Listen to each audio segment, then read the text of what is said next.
Lahirnya Karawang, negeri subur dari Hulu Citarum. Sebelum Karawang dikenal seperti hari ini kota industri, lumbung padi, dan saksi sejarah kemerdekaan wilayah ini, hanyalah hamparan rawa dan tanah basah di pinggir sungai Citarum.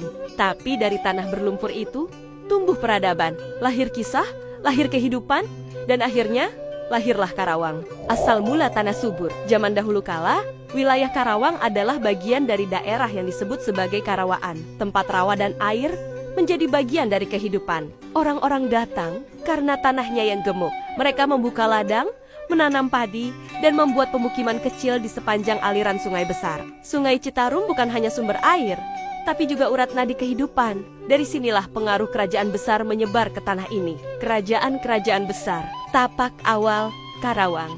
Sejarah mencatat, sekitar abad ke-5 Masehi, wilayah ini masuk dalam kekuasaan Kerajaan Tarumanagara, salah satu kerajaan Hindu tertua di Nusantara. Batu prasasti yang ditemukan di sekitar daerah Cibuaya dan Batu Jaya adalah buktinya. Prasasti ini menceritakan tentang seorang raja besar bernama Purnawarman yang membangun saluran air untuk kemakmuran rakyat. Setelah runtuhnya Tarumanagara, wilayah ini menjadi bagian dari Kerajaan Sunda.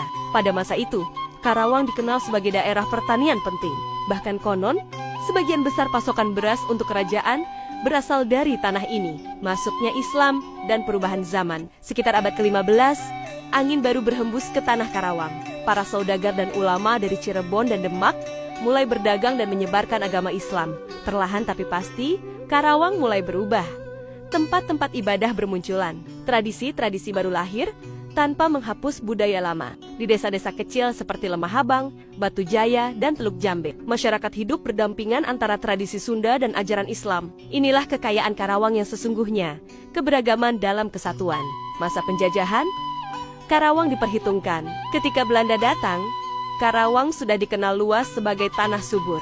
Pemerintah kolonial Hindia Belanda membangun jalur kereta, perkebunan tebu dan irigasi besar untuk menunjang pertanian. Banyak tenaga pribumi dikerahkan sebagai buruh, dan penderitaan pun tak bisa dihindari. Namun di balik kesengsaraan, tumbuh benih-benih perlawanan. Rakyat Karawang mulai bangkit, menyimpan api kemerdekaan dalam diam. Peran Karawang dalam kemerdekaan.